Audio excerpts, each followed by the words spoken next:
भगवान कृष्ण की कहानी भारतीय संस्कृति और धर्म में अत्यंत महत्वपूर्ण है।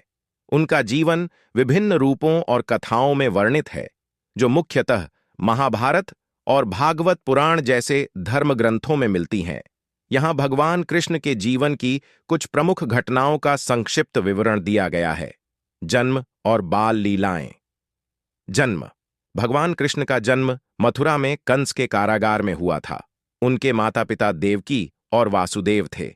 कंस को भविष्यवाणी मिली थी कि देवकी का 8वां पुत्र उसकी मृत्यु का कारण बनेगा, इसलिए उसने देवकी और वासुदेव को कारागार में डाल दिया।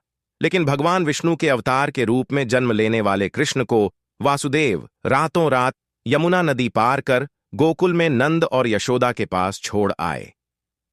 बाल लीलाएं। गोकुल और वृंदावन में भगवान कृष्ण ने अनेक बाल लीलाएं की। मक्खन चोरी, गोपियों के साथ रासलीला, कालिया नाग का वध और पूतना राक्षसी का वध उनके बाल्यकाल की प्रसिद्ध घटनाएं हैं। कंस वध।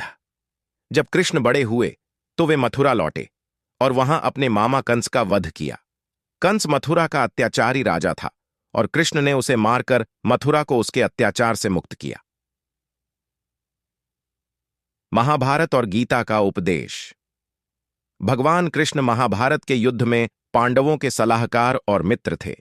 उन्होंने अर्जुन को कुरुक्षेत्र के युद्ध में गीता का उपदेश दिया, जिसमें उन्होंने कर्म, धर्म और भक्ति के मार्ग की शिक्षा दी। भगवद गीता हिंदू धर्म का एक महत्वपूर्ण धर्म ग्रंथ है।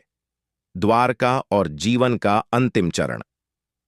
कंस के वध के बाद कृष्ण ने मथुरा छोड़ दी और द्वारका नामक एक नए राज्य की स्थापना की। द्वारका उनके शासन का केंद्र बना।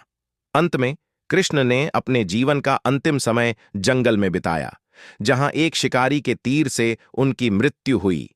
इसे लीला का अंत माना जाता है और उनके शरीर ने पृथ्वी छोड़ दी। भगवान कृष्ण का जीवन आदर्श और धर्म की स्थापना के लिए समर्पित रहा। उनकी कहानियां हमें प्रेम, भक्ति और धर्म के महत्व की शिक्षा देती